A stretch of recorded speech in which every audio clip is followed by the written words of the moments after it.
از وک سروک انجمن وطنی کردی باجار دیرکه به مثلا ها نقابه انجمنه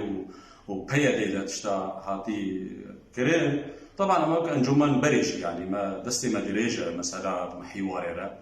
وام دائما ديفيجن تستاب كبد خدمتها قضيه وملتي مدى امي قاربن وامي تضحيه بي بكنتين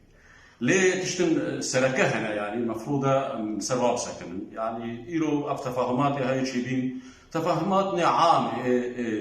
سياسي وك رؤية سياسي أم دبينن تشتكي باش أو سركتيا يعني أب تفاهم بين قوا مجلس وطني كردي وناب بياديدا أب قامكي باش سركتيا لباوريا ما بيتر تشتا ماي جولات الدوية تشتيل سرع عردي أو جرينكن أو بيكورة جديات دوية دفعيلات يعني أو جي مسائل جيش مسائل أبورينا مسائل إدارية أف تشتيها يا مهم أو البرشا بريقرتن وهي فيها ما أو أساس نحجة كردايتية بعين اعتبار ورستاندن بيشاروجي دا جولات الدوية دا حوار سربا خرابي